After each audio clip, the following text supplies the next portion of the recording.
nos une. Edu Panzi, momentos diferentes do jogo de hoje, um Cruzeiro que começou, primeiras escolhas do Pepa, uma mudança completa aí no segundo tempo. De um modo geral, como você analisa esses dois momentos do Cruzeiro, que no fim das contas, no somatório, dá uma vitória celeste por 3-2, Edu? Ô Cirilo, assim, já vem falando, já pelo menos desde o dia que o Pepa chegou e que o Cruzeiro marcou esse amistoso contra o Bragantino, e era um jogo apenas para observação, para ajustes, para o Pepa entender um pouco melhor a característica de cada jogador, para observar o que está sendo feito de bom nos primeiros dias de trabalho e o que está sendo feito de ruim. Ele vai ter que focar mais, vai ter que trabalhar mais. Eu acho que ficou muito claro no primeiro tempo que o Cruzeiro precisa trabalhar melhor essa saída de bola. É uma ruptura de trabalho, falei sobre isso no intervalo do jogo.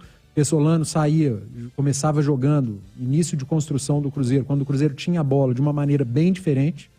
Era uma saída com 3 jogadores, 2 volantes à frente, 2 alas bem abertos, ou seja, à frente da linha dessa bola, com os 3 zagueiros.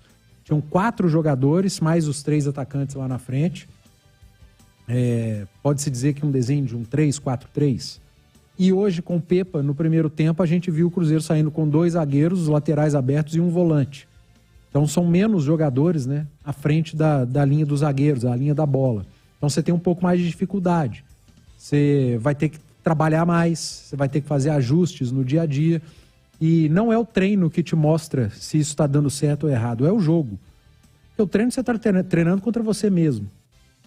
Por mais que tenha coletivo, isso não fica claro. Então você precisa de um adversário, um outro treinador, uma outra cabeça, uma outra visão de jogo para te mostrar o que você está trabalhando e está dando errado, o que você está trabalhando e está dando certo. Então ficou bem nítido que a saída de bola do Cruzeiro nesse início de trabalho do Pepa vai ter que ser trabalhada. Vai ter que ser treinada, vai ter que ser aperfeiçoada.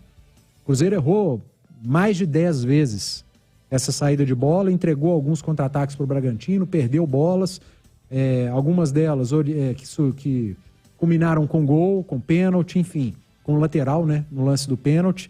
Então isso vai ter que ser trabalhado. Na segunda, outra coisa que me chamou a atenção no primeiro tempo, né? O Cruzeiro se esforça muito para criar. E quando chega para finalizar, é impressionante a falta de qualidade, né, de pontaria dos atletas. Se você é um time que tem dificuldade para finalizar e você cria uma boa situação, você tem que ser certeiro, não tem jeito. E o Cruzeiro teve muita dificuldade na primeira etapa. Perdeu por 2-0, foi merecido. Poderia ter feito um gol, faltou sorte, 2 bolas na trave, mas poderia ter tomado mais gols no primeiro tempo. E não tomou, foi um 2-0. Na segunda etapa, o Bragantino, que jogou com um time misto no primeiro tempo, voltou com menos titulares ainda, com mais reservas, baixou a linha, nitidamente pronto para contra-atacar, né, com Arthur e Sorriso, para tentar roubar uma bola do Cruzeiro e sair em velocidade.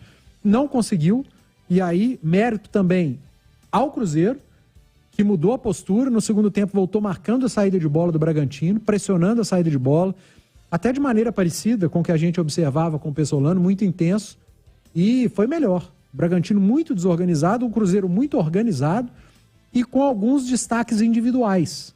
Kaique pela esquerda, Stênio também pelo lado esquerdo. O lado esquerdo do Cruzeiro funcionou muito bem.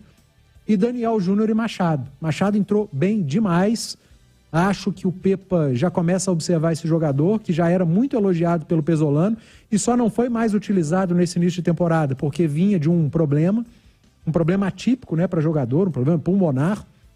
E o Machado é um cara que a gente no início achava esforçado, né? Mas eu acho que ele é um pouco mais que isso. Então o Pepa já abre os olhos e o Machado já põe uma pulga atrás da orelha do Pepa. E o Daniel Júnior, que entrou muito bem. Quando o Pessolano era o técnico do Cruzeiro no início dessa temporada, o Daniel já estava jogando bem e hoje